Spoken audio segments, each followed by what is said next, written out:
بالکل یہی معاملہ ہے نیکی کے تصور کے بارے میں. اڑائے کچھ ورق لالے نے، کچھ نرگس نے، کچھ گل نے، چمن میں ہر طرف بکھری ہوئی ہے داستاں میری. کسی نے نیکی کا ایک حصہ لے لیا، کسی نے دوسرا لے لیا، کسی نے تیسرا لے لیا. وہ مکمل سراپا نیکی، حقیقی نیکی کس میں ہے؟ یہ ہے اس آیت کا مضمون. اب چوتھے نمبر پر یہ تمہیدی باتیں جو میں عرض کر رہا ہوں، اس آیت کا پس منظر کیا ہے جسے ہم کہتے ہیں شان نزول؟ کیا بحث چل رہی تھی جس میں ہدایت کے لیے یہ آیت نازل ہوئی؟ تو ذہن میں رکھیے کہ تحویل قبلہ اس آیت کا پس منظر ہے، شان نزول ہے. آپ کو معلوم ہے مکے میں جب تک حضور رہے، آپ جب نماز پڑھتے تھے تو آپ جنوبی جانب کھڑے ہوتے تھے، یعنی رکن یمانی اور وہ کونا کہ جس میں حجر اسود نصب ہے، ان دونوں کے درمیان کھڑے ہوئے کعبے کی طرف رخ کیا. تو اسی رخ پر بیت المقدس بھی ہے. اسے کہتے ہیں استقبال قبلتین، دونوں قبلوں کا بیک وقت استقبال ہو گیا، رخ ہو گیا دونوں طرف، خانہ کعبہ کے بھی اور بیت المقدس کے بھی. مدینے میں آ کر تو یہ ناممکن ہے. اب اگر کعبے کی طرف رخ کرو گے تو بیت المقدس کی طرف پشت ہو جائے گی، وہ شمال میں ہے، یہ جنوب میں ہے. اگر بیت المقدس کی طرف رخ کرو گے تو کعبے کی طرف پیٹھ ہوگی. لیکن آپ کو معلوم ہے کہ حضور نے 16 یا 17 مہینے مدینے آنے کے بعد بیت المقدس کی طرف رخ کر کے نماز پڑھی. اب ایک شکل تو یہ ہے کہ یہ حضور کا ذاتی اجتہاد ہو اور اس کو اللہ نے تسلیم کر لیا ہو کہ ٹھیک ہے، یہ بھی ممکن ہے. اسے تقریر کہتے ہیں اصطلاح میں. حدیث کس چیز کا نام ہے؟ حضور کا قول یا فعل یا تقریر. پہلی دونوں چیزیں تو آپ جانتے، قول اور فعل. یہ تقریر کیا ہے؟ حضور کے سامنے کوئی کام کیا گیا اور حضور نے نہیں روکا، تو امپلائڈ ہے اس کے اندر کہ یہ کام حرام نہیں ہے، حضور کے سامنے ہوا ہے، آپ نے روکا نہیں. تو اگر یہ ذاتی اجتہاد تھا تو تقریر ہو گئی اس کی اللہ کی طرف سے. لیکن زیادہ غالب پہلو یہ ہے کہ یہ اللہ کے حکم سے حضور نے کیا، اور یہ حکم وحی خفی کے ذریعے سے آیا، اس لیے کہ قرآن مجید میں اس کا ذکر نہیں ہے کہ اللہ نے حکم دیا ہو کہ اے محمد صلی اللہ علیہ وسلم اب آپ اور آپ کے ساتھی بیت المقدس کی طرف رخ کر کے نماز پڑھے. یہ نہیں ہے. تو یہ وحی خفی، وحی جلی، وحی خفی، دو قسم کی وحیاں حضور کو ہوتی تھی. نبی کے لیے تو وحی خفی بھی وحی جلی کے حق اسی کے حکم میں ہے، لیکن عام آدمی کا کوئی ولی اللہ بڑے سے بڑا ہو، اس کی بھی اس کا کشف، اس کا الہام حجت نہیں ہے دین میں. بہرحال یہ شاید حضور کو اللہ نے وحی خفی کے ذریعے حکم دیا. اس کا ایک بہت بڑا سیاسی فائدہ ہوا حضور کو، اور وہ یہ کہ مدینے میں آ کر آپ کا واسطہ پڑا یہودیوں سے. وہ بہت منظم تھے، تعلیم یافتہ تھے، بہت کلچرڈ تھے. ان کے ہاں فقہا تھے، ان کے ہاں مفتی لوگ موجود تھے. اگر فوری طور پر تصادم یہود کے ساتھ ہو جاتا تو حضور کے قدم مدینے میں جمنا آسان نہ ہوتا. یہ جب آپ نے بیت المقدس کی طرف رخ کر کے نماز پڑھی تو یہودیوں نے سمجھا چلو کوئی بات نہیں ہے، تو ہمارے کیمپ فالوورز ہیں، ہمارے قبلے کا رخ کر رہے ہیں، لہذا فوری طور پر ان کی طرف سے کوئی مخالفت وہ پیش نہیں آئی. اور اس 16 مہینے میں حضور کو اپنے قدم جمانے کا مدینہ منورہ میں پورا موقع مل گیا. بلکہ پہلے 6 مہینے اس میں جو ہے بہت ڈیسائسو ہے. 3 کام آپ نے 6 مہینے میں کیے ہیں تو بالآخر بہت ہی زیادہ فیصلہ کن ثابت ہو. نمبر 1 یہ کہ آپ نے مسجد نبوی کی تعمیر کر لی. اب یہی مرکز ہے، یہی درسگاہ ہے، یہی خانقاہ ہے، یہی پارلیمنٹ ہے، یہی دارالمشاورت ہے، یہیں سے فوجیں تیار کی جا رہی ہیں، یہی وفود آ کر پیش ہو رہے ہیں۔ بہرحال ایک مرکز مہیا ہو گیا۔ نمبر دو یہ کہ مہاجرین میں اور انصار میں مواخات، ایک مہاجر ایک Ansari, they were declared brothers۔ یہ تھی انٹیگریشن آف دی سوسائٹی۔ اور تیسرا کام آپ نے یہ کیا اسی دوران میں، جس کا تعلق اس حکمت عملی کے ساتھ بہت گہرا بن جاتا ہے، کہ یہود کو جکڑ لیا ایک معاہدے میں، میثاق مدینہ، کہ اگر مدینے پر کوئی باہر سے حملہ آور آیا تو ہم سب مل کر واحد امت کی حیثیت سے مدینے کا دفاع کریں گے۔ جوائنٹ ڈیفنس آف مدینہ کا پیکٹ ہو گیا۔ اور یہ چیز بھی حضور کی کامیابی میں بہت فیصلہ کن ثابت ہوئی۔ تو اس اعتبار سے یہ تحویل قبلہ جب پھر ہوئی ہے، اور میں نے جو کہا تھا کہ اللہ نے ہی کوئی حکم دیا تھا وحی خفی کے ذریعے، وہ اس سے ثابت ہوتا ہے کہ نہ صرف بہت سے مہاجرین پر یہ بات شاخ گزر رہی تھی، خود حضور پر بھی شاخ گزر رہی تھی کہ میں پیٹھ کیے ہوئے ہوں کعبے کی طرف۔ چنانچہ قرآن مجید میں یہ آیا ہے، قد نرا تقلب وجهک فی السماء، اے نبی ہم آپ کے چہرے کا، نگاہوں کا آسمان کی طرف اٹھنا بار بار دیکھتے رہے۔ آپ منتظر تھے کہ وقت آئے، حکم آئے، وحی آئے اور میں رخ بدل دوں۔ وما جعلنا القبلة التي كنت عليها الا لنعلم من يتبع الرسول ممن ينقلب على عقبيه، یہ اللہ نے اپنی طرف منسوب کر دیا، اور ہم نے وہ قبلہ جس پر تم اب تک رہے ہو 16 مہینے 17 مہینے، یہ مقرر کیا تھا تاکہ دیکھ لیں کہ کون ہے رسول کا اتباع کرنے والے اور کون ہے جو اپنے الٹے پاؤں پھر جانے والے۔ کیا مطلب ہے اس کا؟ مہاجرین مکے سے آئے تھے، ان کے دلوں میں عظمت جو ہے کعبے کی وہ پلی ہوئی تھی اندر ٹھوک ٹھوک کر۔ اب دیکھا اللہ نے حکم نہیں دیا وحی جلی کے ذریعے سے، یہ رسول کا حکم تھا۔ گویا کہ یہ ایک امتحان ہو گیا کہ کہیں تمہاری حمیت جاہلی، تمہاری محبت جو تمہیں کعبے سے ہے، وہ تمہیں اسلام سے پھیر تو نہیں دیتی؟ آیا تم رسول کے حکم کو مقدم رکھتے ہو اور اپنی کسی سابقہ حمیت، جسے حمیت جاہلی ہم کہہ دیں گے، اس کو مقدم رکھتے ہو؟ یہ ایک سخت امتحان تھا جس میں کہ اہل مکہ جو مہاجرین تھے وہ مبتلا کیے گئے، اور خاص طور پر یہ بات کہ رسول کا حکم ماننے کی تاکید، چاہے ابھی قرآن میں کوئی آیت نہیں آئی ہے، لیکن حقیقی مومن کے لیے رسول کا فرمانا بھی ایسے ہی ہے جیسے کہ اللہ کا فرمانا۔ اس کی تربیت بھی ہو گئی، لیکن یہ کہ اکثر کا معاملہ یہ تھا کہ یہ معاملہ شاخ گزر رہا تھا، یہاں تک کہ حضور کا معاملہ بھی تھا، قد نرا تقلب وجهک فی السماء فلنولینک قبلۃ ترضاها، تو اے نبی ہم بدل دیں گے قبلہ وہ جو آپ کو پسند ہے،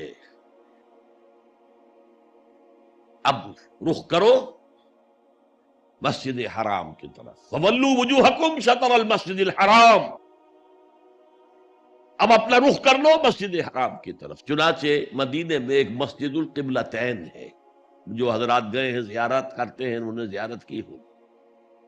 حضور مدینے سے باہر ایک قبیلے کی جگہ تھی، وہ وہاں گئے ہوئے تھے، کوئی دعوت طعام تھی، دوپہر کا کھانا تھا، اسی وقت ظہر کا وقت ہو گیا۔ حضور نے جماعت کھڑی کی اور قبلہ جو ہے بیت المقدس، اسی نماز کے دوران یہ آیات وہی نازل ہو گئی، آپ نے فوراً رخ بدلا اور پوری جماعت نے رخ بدل لیا، اور اسی لیے اس مسجد میں دو قبلے ہیں، دو محرابیں ہیں، ایک شمال کی جانب بیت المقدس کی جانب، دوسری جنوب کی جانب یعنی مکہ مکرمہ کی جانب۔ اب یہ تحویل قبلہ جو ہے، یہ ہے بات اصل میں سمجھنے کی، ایک بہت بڑے فتنے کی بنیاد بن گیا۔ فتنہ آزمائش کو کہتے ہیں، اور فتنہ فساد کو بھی کہتے ہیں۔ فساد یہودیوں کی طرف سے شروع ہوا، یہ کیسا نبی ہے جس کا قبلہ ہی معین نہیں؟ ابھی یہ شمال کی طرف رخ کر کے نماز پڑھ رہا تھا، اور اب اس نے جو ہے جنوب کی طرف رخ کر لیا۔ کیسا رسول ہے یہ؟ کیسا نبی ہے؟ حضور کے خلاف لوگوں کو بھڑکانے کا انہیں اب ایک موقع آتا گیا۔ اور آپ کے علم میں ہے کہ اوس اور خزرج کے جو عوام ہیں وہ یہود کے بہت زیر اثر تھے، بہت زیر اثر تھے۔ وہی بات تو سمجھتے تھے ہمارے پاس نہ کوئی شریعت ہے، نہ کتاب ہے، نہ کوئی قانون ہے، نہ ہمارے ہاں کوئی مفتی ہے، نہ قاضی ہے۔ ان کے ہاں تو کتاب ہے، شریعت ہے، مفتی ہے، قاضی ہیں، ان کا تو بہرحال کلچرڈ لوگ ہیں، تو ایک روب تھا ان کا۔ لہذا یہ ایک ان کو موقع مل گیا کہ اس پر لوگوں کے جذبات کو بھڑکائیں اور حضور سے برگشتہ کر دیں۔ دوسری طرف سادہ نو مسلمانوں کے اندر بھی ایک فتنہ بطور آزمائش آ گیا کہ اگر اصل قبلہ یہ تھا تو یہ 16 مہینے کی نمازیں تو ہماری اکارت گئی، غلط رخ پر پڑی ہم نے، اور نماز تو دین کا اصل ستون ہے، اور یہ نماز ہماری ضائع ہو گئی۔ یہ ان کے دلوں میں ایک وسوسہ پیدا ہوا۔ اس پہلو سے اس مسئلے پر بڑی مفصل گفتگو قرآن میں ہوئی ہے، میرے اور آپ کے لیے، بلکہ مجھے اعتراف ہے کہ میں یہ سوچتا رہا اتنی مفصل گفتگو بار بار فَوَلُّوا وُجُوهَكُمْ شَطْرَ الْمَسْجِدِ الْحَرَامِ وَوَلُّوا وُجُوهَكُمْ شَطْرَهُ، یہ بار بار پورے 2 رکوع قرآن مجید میں، سورہ بقرہ کا 17واں رکوع، 18واں رکوع اسی پر ہے۔ اس لیے کہ ہم اس سینسٹیونیس کا اندازہ نہیں کر سکتے کہ جو اس وقت پیدا ہو گئی تھی اس پر، تحویل قبلہ پر، یہ معمولی نہیں بات تھی۔ یہود نے سمجھ لیا تھا کہ اب معلوم ہوا یہ ایک نئی امت کا آغاز ہے، اس کا مرکز اب نیا بن گیا ہے۔ اب تک وہ سوچ رہے تھے کہ ہمارے ہی، چنانچہ ایک اور واقعہ ہوا تھا کہ یہ عاشورہ کا روزہ رکھتے تھے یہودی۔ حضور نے پوچھا کیوں رکھتے ہو 10ویں محرم کا روزہ؟ انہوں نے کہا کہ اصل میں ہمیں جو نجات ملی تھی فرعون سے، اور فرعون کو جو غرق کیا گیا تھا لاؤ لشکر سمیت، وہ 10 محرم کو ہوا تھا، ہم شکرانے کے طور پر روزہ رکھتے ہیں۔ حضور نے فرمایا کہ موسیٰ کے تو ہم تم سے زیادہ مستحق ہیں، لہذا مسلمانوں کو حکم دیا کہ تم بھی 10ویں محرم کا روزہ رکھا کرو۔ اب یہ چیزیں ایسی تھیں کہ جس سے وہ پیسیفائیڈ تھے ایک طرح سے، کہ نہیں یہ کوئی نئی چیز نہیں ہے، یہ ہمارے کیمپ فالوورز۔ بلکہ حضور نے فرمایا تم 2 روز کا روزہ رکھو، 9ویں محرم کا بھی 10ویں کا بھی۔ بہرحال اس پر جو ایک تشویش ہوئی ہے، اس تشویش کو دور کرنے کے لیے 2 رکوع، 17واں 18واں رکوع، 2 رکوع پورے کے پورے اسی بحث پر مشتمل ہیں۔ اور اس کے علاوہ اب میں مثال دوں کہ میرا ایک ہاتھ یوں ہے، ایک ہاتھ یوں ہے، بیچ میں میرا جسم ہے، تو اس بحث کا جسم جو ہے وہ تو وہ 2 رکوع ہیں، رکوع 17واں 18واں، لیکن ادھر دور پہلے ایک آیت آ گئی تھی جس نے زمین ہموار کی، للہ المشرق والمغرب فینما تولوا فثم وجہ اللہ۔ 2 رکوع پہلے، مشرق و مغرب سب اللہ کے ہیں، جدھر بھی رخ کرو اللہ کا رخ ہے۔ قبلے کا مطلب یہ تو نہیں ہے کہ اللہ اس سمت میں محدود ہے، معاذ اللہ۔ اللہ کا رخ، اللہ تو مشرق میں ہے، مغرب میں ہے، شمال میں ہے، جنوب میں ہے، فوق میں ہے، تحت میں ہے، ہر جگہ ہے۔ للہ المشرق والمغرب فینما تولوا فثم وجہ اللہ، مشرق و مغرب سب اللہ کے ہیں، جدھر بھی تم رخ کرو گے وہ اللہ کا رخ ہے۔ یہ ایک تمہید ہو گئی تھی۔ اس کے بعد ایسے وہاں جا کر عجیب سا محسوس ہوتا ہے کہ یہاں تو کوئی سیاق و سباق تو تھا نہیں، یہ آیت کس حوالے سے آئی ہے؟ اصل میں اس بحث کے لیے تمہید وہاں سے شروع کر کے بات چھوڑ دی گئی۔ اور پھر 2 رکوع آگے جو ہے وہ یہ آیت آ گئی کہ اگر ابھی کوئی ریزیڈول ایفیکٹ باقی ہے تو اب ان سے کہا جا رہا ہے سخن شناس نئی دل برا خطائی جاست. لوگوں تم بات نہیں سمجھتے، سخن شناس نہیں ہو اے میرے محبوب. دل برا سخن شناس نئی دل برا خطائی جا، خطا یہاں ہے. تم جسے اصل نیکی سمجھ بیٹھے ہو، ریچول ظاہری شکل، وہ اصل نیکی نہیں ہے، وہ کل نیکی نہیں ہے. نیکی تو اصل میں ایک روح ہے جو پورے وجود میں سرایت کرتی ہے، ایک بالکل مختلف انسان وجود میں لاتی ہے، ایک پورا مختلف کردار وجود میں لاتی ہے. نیکی تو حقیقت میں وہ ہے. جیسے کہ ہمیں معلوم ہے نماز کا ایک ظاہر ہے، فقہ اس سے بحث کرے گی، لیکن اصل نماز آپ کو اللہ کی حضوری کا شرف حاصل ہوا، کچھ حضور قلب میسر آیا، کوئی خشوع و خضوع ہوا، کوئی اللہ کے ساتھ مخاطبت اور مکالمے کی صورت پیدا ہوئی. کیا تم نے جب سجدہ کیا تو محسوس کیا کہ تم نے اپنے رب کے قدموں پر اپنا سر رکھ دیا ہے؟ اگر یہ نہیں ہے تو ٹھیک ہے، فقہی نماز ادا ہو گئی، اصل نماز تو ادا نہیں. نماز کی روح تو تم نے نہیں پائی. تو ہر شے کا ایک ظاہر ہے اور ایک اس کی روح ہے، باطنی روح. ہم اپنی مجبوری سے ظاہری ہی بات کو دیکھ سکتے ہیں، روح تو ہماری نگاہوں کے سامنے ہے نہیں، جس کا نتیجہ یہ نکلتا ہے کہ صرف ظاہر ہی ظاہر رہ جاتا ہے، روح کی طرف توجہ ہی نہیں ہوتی. اور یہی سب سے بڑا الزام، سب سے بڑی تنقید حضرت مسیح کی تھی یہودیوں پر.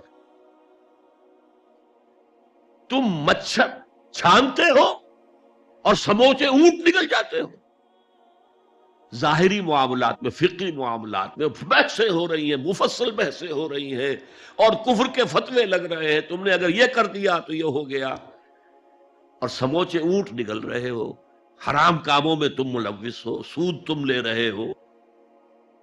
یہ ہے کہ تمہارا معاملہ سارا کا سارا دین کے ظاہر سے رہ گیا. اور یہ جو فرمایا کہ تمہاری مثال ان قبروں کی سی ہے جن کے اوپر تو سفیدی کر رکھی ہے لیکن اندر گلی سڑی ہڈیوں کے سوا کچھ نہیں.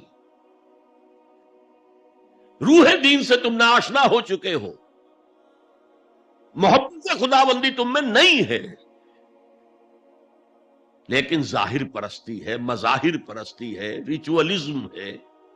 تمہارا دین یہ بن کر رہ گیا. آج ہمارے ہاں بھی صورتحال مختلف نہیں ہے. میں عرض کر چکا ہوں، سب سے بڑا طبقہ ہمارے ہاں ظاہر بات ہے کہ جو ہمارے علماء کے زیر اثر ہے، اور وہ فقہاء ہے. اور فقیہ کا کام ہی ہے کہ وہ ظاہر سے بحث کرے، باطن سے تو بحث نہیں کر سکتا. لہذا ریچولز ہی ریچولز رہ گئے ہیں، حقیقی روح ہر شے کی ختم ہو چکی. رہ گئی رسم اذاں روح بلالی نہ رہی، اور فلسفہ رہ گیا تلقین غزالی نہ رہی. نماز و روزہ و قربانی و حج یہ سب باقی ہے، تو باقی نہیں. اب آئیے اس پر غور کیجئے. جو میں نے عرض کیا تھا لیس البر، اب زبر اور پیش میں زمین و آسمان کا فرق ہو جاتا ہے. لیس البر ہوتا جیسا کہ ہے سورہ بقرہ میں آگے جا کر، لیس البر ان تاتوا البیوت من ظہورہا. ان کے ہاں یہ قاعدہ تھا یا ایک رواج ہو گیا تھا کہ اگر احرام باندھ کر گھر سے نکل آئے اور اب کسی ضرورت سے گھر جانا پڑا، دروازے سے نہیں داخل ہوں گے، ایک دفعہ احرام باندھ کے نکل آئے، اب کیسے جائیں واپس؟ تو گھر کے پچھواڑے سے دیوار پھلانگ کے جاتے تھے. تو وہاں کہا یہ کوئی نیکی نہیں ہے. لیس البر ہوتا تو اس کا مطلب ہوتا صرف سے کوئی نیکی نہیں ہے، یہ تو ہمارا من گھڑت ایک خیال. لیس البر یہ خبر ہے جسے مقدم کیا گیا ہے، اور اس کا مفہوم اب ہو گیا حصر کا. کل نیکی یہ نہیں ہے، یعنی نیکی کا ظاہر بھی ضروری ہے. یہ نہ سمجھو کہ نماز کا ظاہر کوئی معنی نہیں رکھتا. طہارت حاصل ہوئی ہے یا نہیں ہوئی ہے، وضو صحیح ہوا ہے یا نہیں ہوا ہے، جو پانی استعمال کیا تھا وہ بھی پاک تھا کہ نہیں تھا؟ یہ ساری چیزیں ضروری ہیں، دین کا ظاہر بھی ضروری ہے۔ یہ نہ نفی کیجئے کہ ان فقہا کا کیا ہے، ظاہر ہی کو لیتے ہیں۔ ہمارے ہاں بعض جو ہے انتہا پسند جو ہے، جو ملنگ ٹائپ صوفی ہوتے ہیں، ایک تو حقیقی کوئی صوفی ہو، ایک ملنگ، وہ ان تمام چیزوں کو چھوڑ بیٹھتے ہیں۔ جیسے میں نے آپ کو شعر سنایا تھا اور اختلاف بھی کیا تھا، مولانا روم نے کچھ زیادتی کی ہے، سختی کی ہے، انداز بیان اچھا نہیں ہے کہ ماز قرآن مغزہ برداشتیم استخاں پیش سگاں انداختیم، ہم نے قرآن سے اس کا اصل مغز جو ہے وہ کشید کر لیا ہے، ہڈی کا گودا ہم نے کھینچ لیا، اب ہڈی خالی ہم نے پھینک دی ہے۔ یہ ہمارے صوفیہ میں سے بعض کا طرز عمل رہا ہے جو غلط ہے۔ نہیں، ظاہر بھی اہم ہے، ظاہر بھی نیکی ہے۔ صلو کما رأیتمونی اصلی، نماز پڑھو اسی طرح جیسے مجھے دیکھتے ہو کہ میں نماز پڑھتا ہوں۔ ظاہر بھی کنفرم کرنا چاہیے اس کے ساتھ، لیکن اصل شے نماز میں توجہ ہے، انابت ہے، خشوع ہے، خضوع ہے، حضور قلب ہے۔ لہذا یہاں ترجمہ ہوگا کل نیکی یہی نہیں ہے کہ تم اپنے چہرے مشرق اور مغرب کی طرف کر لو، یہ تو ظاہر ہے۔ اور اس میں مجھے غالب کا شعر یاد آ رہا ہے، قبلے کو اہل نظر قبلہ نما کہتے ہیں، ہے پرے سرحد ادراک سے اپنا مسجود۔ جسے ہم سجدہ کر رہے ہیں وہ تو ہمارے ادراک اور شعور اور وہم اور خیال اور تصور اور تخیل سے وراء الورا، وراء الورا، وراء الورا ہے، پرے سرحد ادراک سے اپنا مسجود۔ قبلے کو اہل نظر قبلہ نما کہتے ہیں، یہ کعبہ تو قبلہ نما ہے۔ بہرحال اب اس کی نفی کرتے ہوئے، جزوی نفی، کلی نفی نہیں ہے،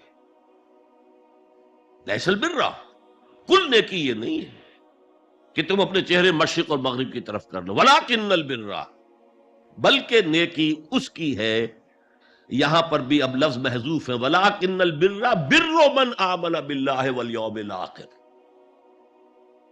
نیکی تو حقیقت میں اس کی ہے۔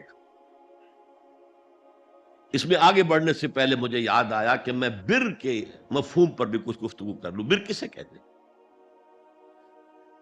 بہت عمدہ باتیں جو ہے پہلے کہی ہیں۔ بر اور بر، یہ دونوں مادہ تو ایک ہی ہے، بحر و بر۔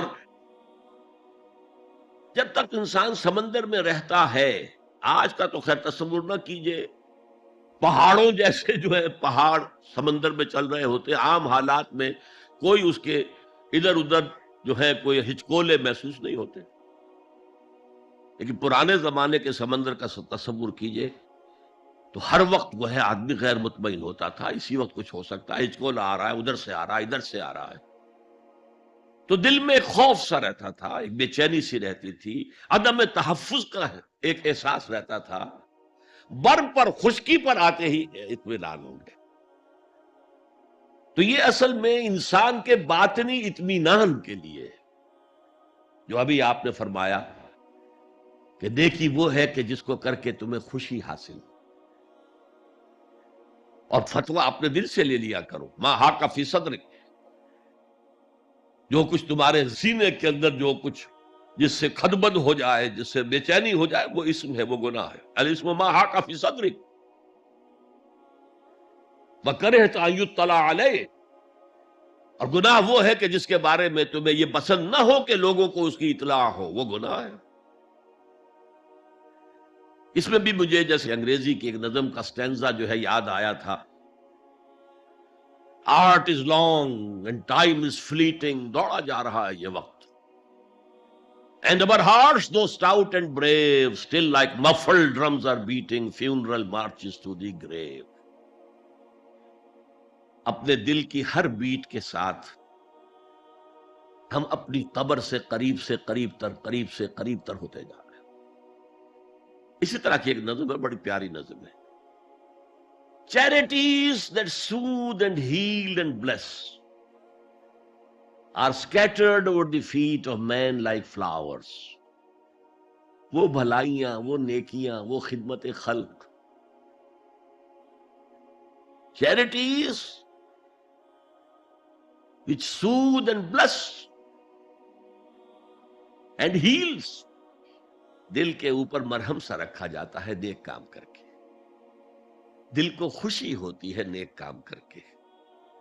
Charities that soothe and heal and bless are scattered over the feet of man like flowers. یہ تو ان پھولوں کے مانند ہے جو انسان کے قدموں میں پڑے ہوئے ہیں، جس کو چاہے اٹھا لے، جو چاہے اٹھا لے.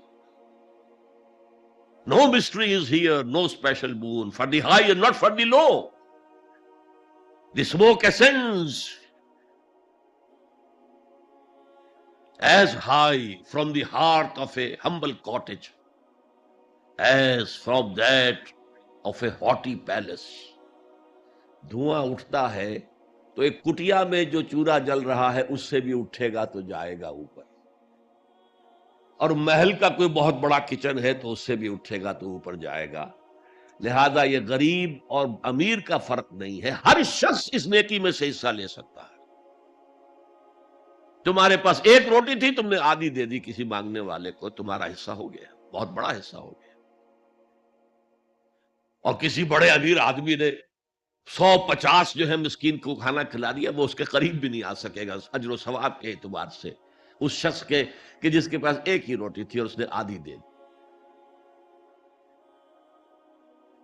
تو بر جو ہے حقیقت میں لیس البر ان تولوا وجوهکم قبل المشرق والمغرب ولكن البر من آمن بالله واليوم الآخر والملائکۃ والکتاب والنبیین. میں بھی ایک زمانے میں اس پر کچھ متردد سا ہوتا تھا، کچھ سوچتا تھا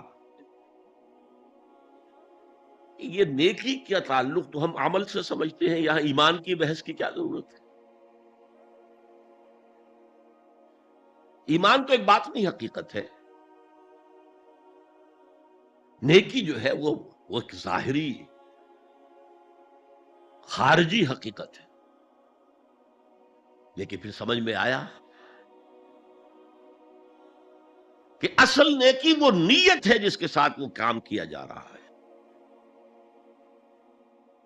اگر خیرات بانٹی جا رہی ہے، جھگیوں میں جا کر میلے کچیلے بچوں کو گود میں لے کر اپنی سفید اشکروں کو بھی خراب کیا جا رہا ہے،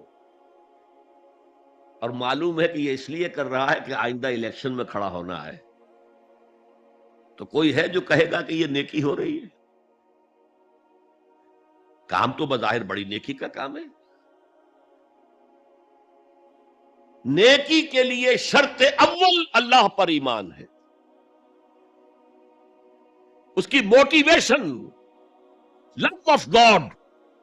اس کے سوا اگر کوئی اور موٹیو ہے، اگر دنیا میں شہرت چاہیے، اگر اس نیکی کے ذریعے سے بھی مال کمانے کا معاملہ ہے، دھندا ہے، نیکی کے پردے میں دھندا ہو رہا ہے، وہ نیکی نہیں ہے، چاہے ظاہری اعتبار سے وہ بہت بڑی نیکی ہو.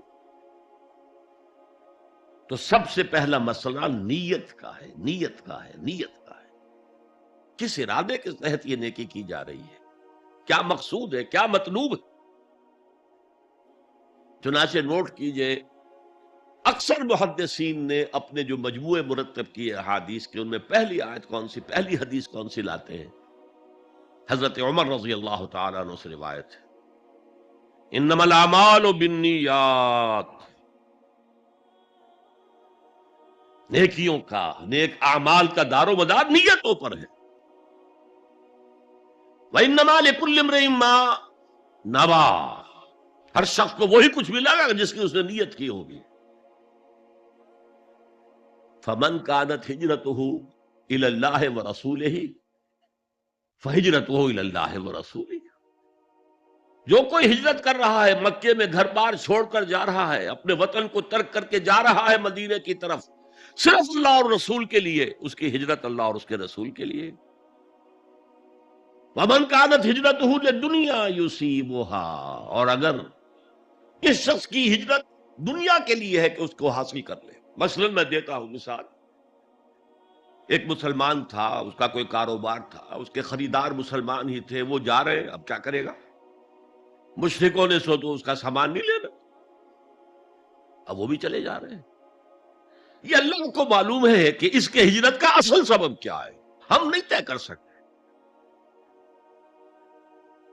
لیکن اللہ کے ہاں جو کھاتا کھلا ہوا ہے اس کی یہ ہجرت جو ہے اللہ اور اس کے رسول کے لیے شمار نہیں ہوگی.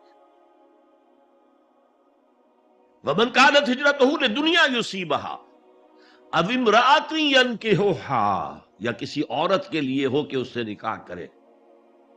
کسی خاتون سے وہ شادی کا خواہش مند تھا، وہ خاتون ہجرت کر کے مدینے چلی گئیں، اب یہ بھی باندھے کچے دھاگے سے بندھے ہوئے چلے جا رہے ہیں، تو یہ تو در حقیقت اس عورت کے کھاتے میں ہجرت جائے گی، اللہ اور اس کے رسول کے ہجرت میں نہیں.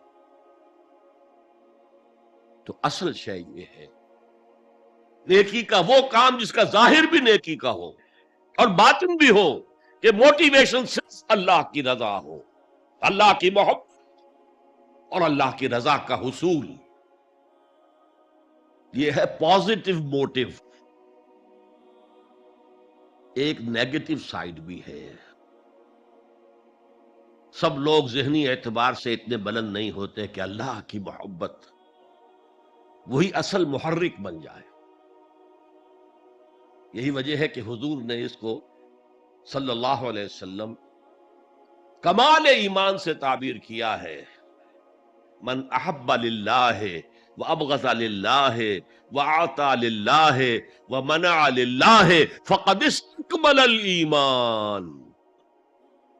جس نے کسی سے محبت کی تو اللہ کے لیے کی، کسی سے نفرت اور بغض رکھا تو اللہ کے لیے رکھا، کہ اللہ کو اس سے نفرت کرنا پسند ہے، اور کسی کو کچھ دیا تو اللہ کو خوش کرنے کے لیے دیا، اور کسی سے کچھ چیز روکی تو صرف اس لیے کہ اللہ کو اس کا روکنا پسند ہے. تو اس شخص نے اپنے ایمان کی تکمیل کر لی. اگر اس کا موٹیو خالص ہو گیا ہے اللہ کی محبت اور اللہ کی رضا کا حصول، تو اصل میں نیکی ہے. ورنہ چاہے بظاہر کتنی ہی بڑی نیکی نظر آئے وہ نیکی نہیں ہے. لیکن جو لوگ اس حد تک نہ پہنچ پائے ہوں، استکمال ایمان تک، تکمیل ایمان تک، تو ان کے لیے ایک اور موٹیو بھی ہے، والیوم الآخر، قیامت کا دن، جزا و سزا کا یقین، اللہ کا خوف، آخرت کے محاسبے کا خوف. خوف بھی ایک بہت بڑا موٹیو ہے، بہت بڑی موٹیویٹنگ فورس ہے. اب میں یوں کہوں گا کہ اگر کسی عمل کا محرک ہے صرف اللہ کی محبت، اس کی رضا کا حصول اور آخرت کی نجات، تو وہ نیکی ہے. اگر یہ نہیں ہے، کوئی وطن پرست ہے، وطن کی محبت کی وجہ سے کوئی نیک کام کر رہا ہے، اس کا وہ کام وطن پرستی کے کھاتے میں جائے گا، خدا پرستی کے کھاتے میں نہیں جائے گا. کوئی قوم پرست ہے، اپنے قوم کی محبت میں کچھ کر رہا ہے، تو اس کا وہ نیک کام قوم پرستی کے کھاتے میں جمع ہوگا، خدا کی پرستش کے لیے نہیں. یہ ہے موٹیو کا فرق، اور یہ ہے موٹیو کی اہمیت، اور اس کا تعلق ہے ایمان باللہ اور ایمان بالآخرہ سے. ایک حدیث میں حضور نے فرمایا کہ قیامت کے دن سب سے پہلے 3 اشخاص کا معاملہ پیش ہوگا. ایک وہ تھا کہ جو اللہ کی راہ میں جنگ کرتا ہوا مارا گیا تھا، دنیا میں شہید سمجھا جا رہا تھا. ایک وہ تھا جسے اللہ نے علم بہت دیا تھا اور اس نے علم کو پھیلایا، خوب پھیلایا. اور ایک وہ جس کے پاس جس کو اللہ نے بہت دولت دی تھی، اور اس نے دولت جو ہے نیکی کے کاموں میں، بھلائی کے کاموں میں، غربا، یتاما، مساکین کے لیے خرچ کیا. اب اللہ پوچھے گا ان شہید صاحب سے کہ دیکھو میں نے تمہیں صحت دی تھی، جسمانی قوت دی تھی، تم نے کیا کیا؟ وہ کہے گا اے اللہ میں نے تیرے لیے قتال کیا اور اپنی جان دے دی.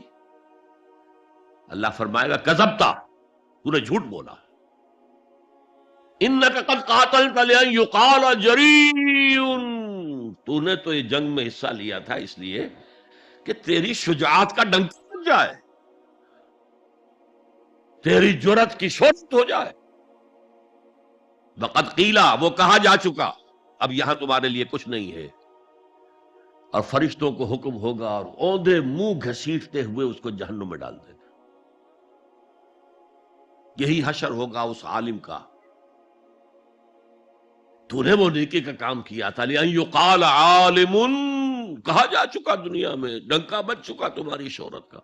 اب اس میں نوٹ کیجئے، اگر کسی عالم کے علم کا ڈنکا بج جائے، اس کی اپنی نیت وہ نہیں تھی تو اس کے اندر کوئی خرابی نہیں ہے۔ یہاں معاملہ نیت کا ہے۔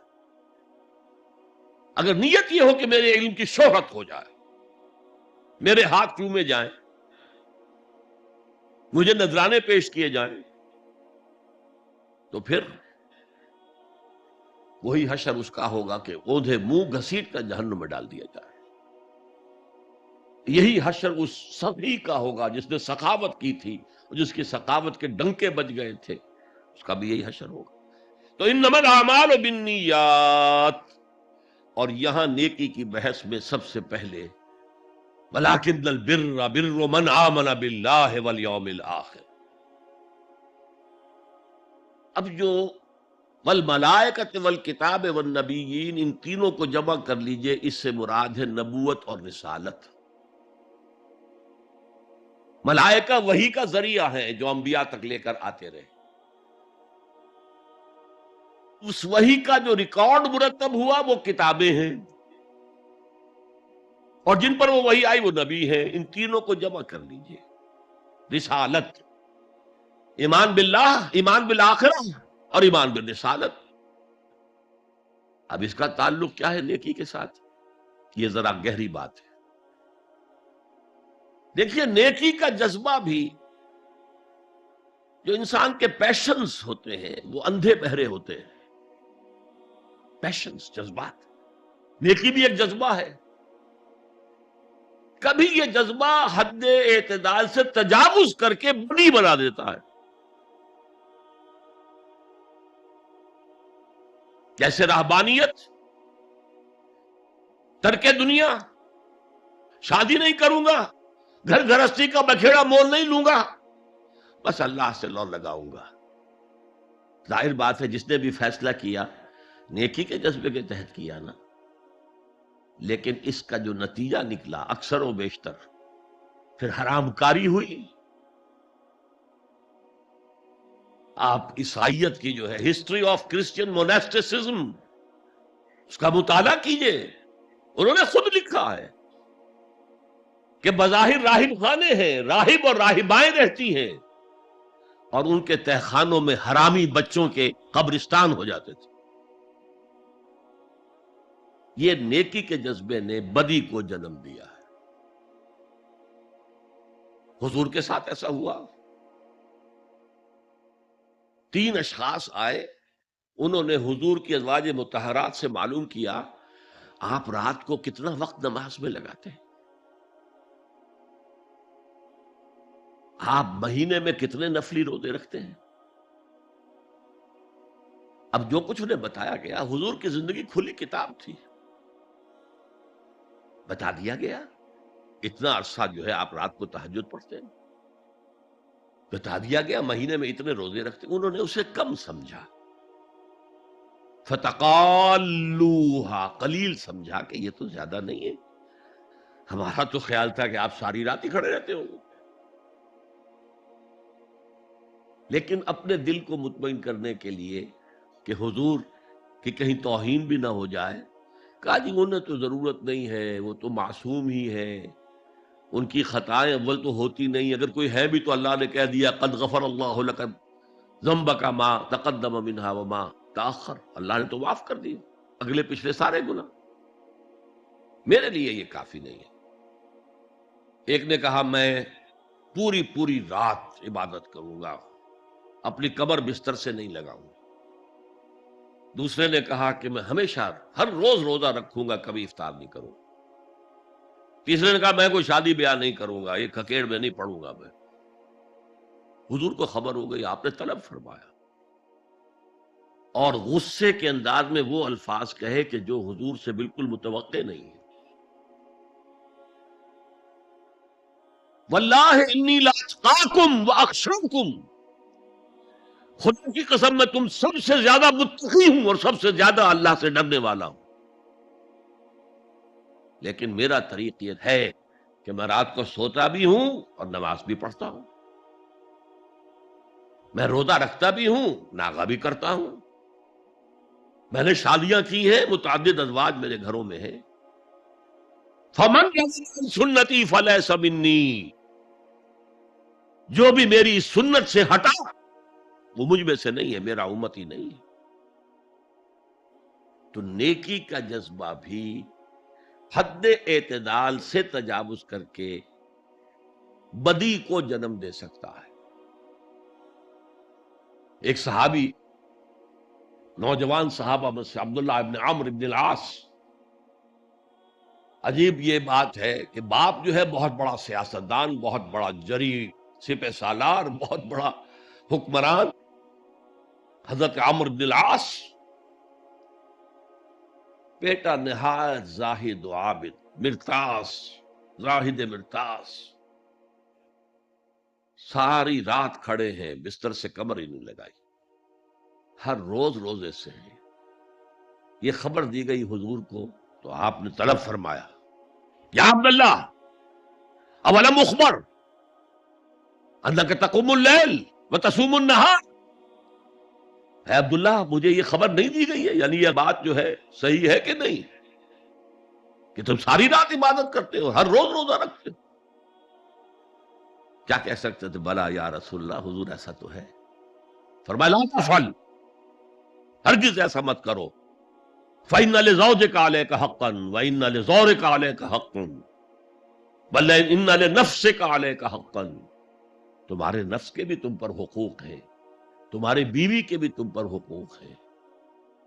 ان کی زوجہ سے کسی نے پوچھا تھا تم ہمیشہ میلی کچیلی رہتی ہو، کبھی ہم نے تمہیں کسی اچھے لباس میں، کس کوئی جسے سنگھار کہہ دیتے کہ یہ میں نے دیکھا؟ تو ان کا کہ مجھے کیا غرض ہے، تمہارے بھائی کو تو مجھ سے کوئی غرض ہے ہی نہیں، میں کس کے لیے بناؤ سنگھار کروں؟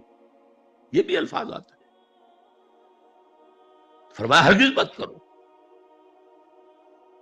میں تو کرتا ہوں، میں روزے بھی رکھتا ہوں لیکن نہیں بھی رکھتا، میں نماز پڑھتا ہوں لیکن سوتا بھی ہوں، میری بیویاں ہیں متعدد، تو میری سنت اگر تم نے چھوڑ دی تو تمہارا مجھ سے کوئی تعلق نہیں ہوگا۔ اس کا مطلب کیا ہوا؟ تو سم اپ، نیکی کا ایک ماڈل بھی سامنے رہنا چاہیے جس میں توازن ہو، اعتدال۔ انبیاء وہ توازن پیش کرتے ہیں اپنے کردار اور شخصیت کے ذریعے سے۔ وہ جو فرمایا گیا لقد کان لکم فی رسول اللہ اسوۃ حسنہ، تمہارے لیے اللہ کے رسول کی شخصیت میں ایک اچھا نمونہ ہے، یہ نمونہ معتدل ہے، متوازن ہے۔ حضرت عائشہ فرماتی ہیں حضور ہمارے مابین تشریف فرما ہوتے تھے، پیار اور محبت کی باتیں بھی ہوتی تھیں۔ حضور ہمارے ہاں کے جو ذرا زیادہ دیندار، جنہیں زیادہ مسالہ لگ جاتا ہے، وہ کرخت مزاج کے، گھروں میں بھی معلوم ہوا داخل کیا ہوا قیامت آ گئی ہے، تو اس طرح کا نہیں تھا معاملہ، اپنی بیویوں کی دل جوئی، ان سے محبت اور پیار کی باتیں۔ لیکن حضرت عائشہ فرماتی ہیں کہ ہمارے درمیان بیٹھے ہوتے تھے اور پیار و محبت کی گفتگو ہو رہی ہوتی تھی، اذان کی آواز آتے ہی ایسے ہی اٹھ کر چل دیتے تھے جیسے ہمیں جانتے بھی نہیں کہ ہم کون ہیں۔ یہ توازن پیدا کرو، ترک دنیا نہیں، دنیا میں رہو اور پھر وہ کردار پیش کرو جو محمد نے پیش کیا صلی اللہ علیہ وسلم اور آپ کے صحابہ نے پیش کیا۔ دنیا میں رہتے ہوئے ترک دنیا، ترک دنیا اس معنی میں دنیا مقصود نہ بن جائے، مطلوب نہ بن جائے۔ لا مقصود الا اللہ، لا مطلوب الا اللہ، لا محبوب الا اللہ۔ تو یہ ہے اس نیکی کی بحث میں ایمان بالرسالت کا معاملہ۔ اب آگے چلتے ہیں۔ وَآتَى الْمَالَ عَلَىٰ حُبِّهِ، اور دیتا ہے وہ اپنا مال، یا دیا اس نے اپنا مال اس مال کی محبت کے باوجود، علی الرغم۔ جن حضرات نے ترجمہ کیا ہے کہ اللہ کی محبت کی وجہ سے ہی، اللہ کی محبت میں وہ مال دیتے ہیں، یہ غلط ہے۔ جو بحث ہو چکی ہے، موٹیویشن تو ان کی درست ہو گئی، ایمان باللہ، ایمان بالآخرہ سے، اب آگے اس کے تکرار کی ضرورت نہیں ہے۔ اور عربی میں کسی کی محبت میں کوئی شے آئے تو فی یا لام آئے گا. علی آتا ہے مخالفت کے لیے، علی الرغم. مال محبوب ہے، کس کو نہیں ہے؟ زین للناس حب الشہوات من النساء والبنین والقناطر المقنطرۃ من الذهب والفضة والخیل المسومۃ والانعام والحرث. انسان کی سرشت کو اللہ سے زیادہ جاننے والا کون ہے؟ وہ فرما رہا ہے، سورہ آل عمران کی آیت ہے، مزین کر دی گئی ہے انسانوں کے لیے محبت بیویوں کی، بیٹوں کی، اور ڈھیروں مال کی، سونے کی اور چاندی کی، اور گھوڑے وہ کہ جو پیڈگری والے ہوں اور جو بہت اعلیٰ نسل کے ہوں، خیل المسومہ نشان زدہ گھوڑے، اور مال ہو، بھیڑیں بکریوں کو گلے کے گلے ہوں، اور گائے اور بیل ہوں، اور یہ ساری چیزیں محبوب ہیں. اس محبت کے خلاف عمل کرتے ہوئے مال خرچ کرنا تبھی تو مجاہدہ ہے. تو جیسے اردو میں ہم علی الرغم کہتے ہیں، علی الرغم، باوجود اس کی محبت کے وہ خرچ کرتے. اب یہاں جو اصل نوٹ کرنے کا نقطہ ہے وہ کیا ہے؟ دیکھیے، اسلام کا جو نظام ہے دنیاوی، اس میں ایمان کے بعد پہلی شے نماز ہے. وہ جو کہا گیا ہے کہ قیامت کے دن سب سے پہلا محاسبہ نماز کا ہوگا. اور جب ہماری مسجدوں کے اندر لکھے ہوتے تھے فارسی کے اشعار، روز محشر کے جان گداز بود، اولی پرسش نماز بود. اسی طریقے سے نماز کا معاملہ جو ہے وہ پہلے کیوں نہیں آیا؟ نماز کا بعد میں آ رہا ہے. آت المال علی حبہ ذوی القربى والیتامى والمساکین وابن السبیل والسائلین وفی الرقاب. کتنا دور لے گئے. واقام الصلاۃ وآتى الزکاۃ. یہ ہے ترتیب کے اعتبار سے جو میں نے عرض کیا تھا. یہاں عنوان کیا ہے؟ یہاں نیکی کی حقیقت عنوان ہے، اس کی روح ایمان ہے، اور اس کا ظاہر اس میں سب سے پہلے انسانی ہمدردی، اور اس ہمدردی کی بنا پر وہ مال جو بہت محبوب ہے خرچ کرنا. درد دل کے واسطے پیدا کیا انسان کو، ورنہ طاعت کے لیے کچھ کم نہ تھے کروبیاں. اگر یہ نہیں ہے تو کچھ نہیں. حضور نے فرمایا من یحب الرفق فقد حرم الخیر کلہ. جو شخص دل کی نرمی سے محروم ہو گیا وہ کل کے کل خیر سے محروم ہو گیا. کسی کو دکھ میں دیکھو اور اس پوزیشن میں ہو کہ تم اس کا کوئی مداوع کر سکو اور نہ کرو، پھر تم چاہے مفسر ہو، محدث ہو، نیک نہیں ہے. تم عابد ہو سکتے ہو، زاہد ہو سکتے ہو، تم مفسر ہو سکتے ہو، محدث، نیک نہیں ہو سکتے. من یحب الرفق، رفق کہتے ہیں نرمی. رفیق ہمارا ساتھی، دمساز. ظاہر بات ہے آپ کو دکھ ہوگا، آپ کے رفیق جو ہے اس کے اپنے دل میں محسوس کرے گا آپ کے درد کو. ہمدرد کسے کہتے ہیں؟ ہمدرد جن کا درد مشترک ہے. ہم عصر، ایک زمانے کے لوگ، ہم جماعت، ایک جماعت میں پڑھنے والے. ہم درد، خنجر چلے کسی پہ تڑپتے ہیں ہم امیر، سارے جہاں کا درد ہماری جگر میں ہے. اگر یہ رفق نہیں ہے، اگر یہ ہمدردی نہیں ہے، اگر کسی کو دکھ میں دیکھ کر آپ تڑپ نہیں اٹھتے، اگر اس کی مدد کرنے پر قادر ہو اور نہیں کرتے، تو کل خیر سے محروم ہے. پڑھے جاؤ نمازیں اور تہجدیں، کچھ حاصل نہیں ہو. اس پر جو آخری آیت قرآن کی ہے، لن تنالوا البر حتى تنفقوا مما تحبون، اس سے زیادہ کیٹیگوریکل سٹیٹمنٹ اور کیا چاہیے؟ لن کے ساتھ جو نفی ہوتی ہے فعل مضارع میں، انتہائی مؤکد. ہرگز نہیں پہنچ سکتے نیکی کے مقام کو جب تک کہ خرچ نہ کرو ان میں سے جو چیزیں تمہیں پسند ہیں. قمیض پھٹ گئی ہے بوسیدہ دے دو کسی کو، یہ نہیں ہے خیرات و صدقات، بلکہ جو تمہیں محبوب ہو. لن تنالوا البر، بر کے مقام تک نہیں پہنچ سکتے. پھر میں کہہ رہا ہوں عابد ہو سکتے ہو، زاہد ہو سکتے ہو،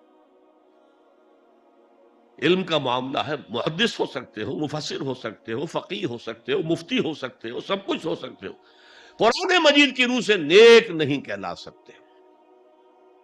وآت المال علی حبہ، اب اس میں جو ترتیب میں نے کہا تھا، الاقرب فالاقرب، الاقرب فالاقرب، سب سے پہلے ذوی القربہ،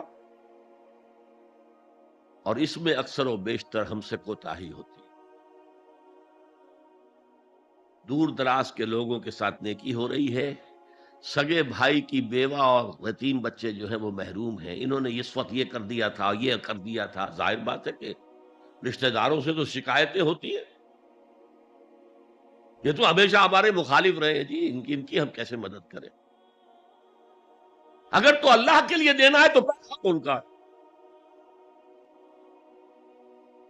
من اعطى للہ وابغض للہ واعطى للہ ومنع للہ، اللہ کے لیے دیا ہے اگر تو اپنے اس نفس کے جو انتقام کا جذبہ ہے اس کو کچلو، اور جس کا سب سے پہلا حق ہے اس کو پہنچاؤ.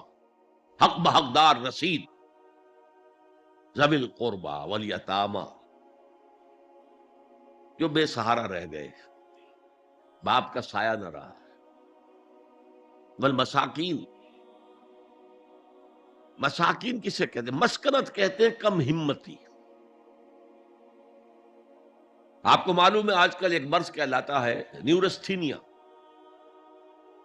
آدمی دیکھنے میں ہٹا کٹا ہے، صحت مند ہے، لیکن اندر سے اس کی کوئی ہمت ایسے جواب دے گئی ہے کچھ کر ہی نہیں سکتا، وہ ہے مسکین. اسی لیے جو فرمایا گیا یہودیوں کے لیے ضربت علیہم الذلۃ والمسکنہ، ذلت کے معنی بھی کمزوری، اور مسکنت کم ہمتی، ہمت ختم ہو گئی.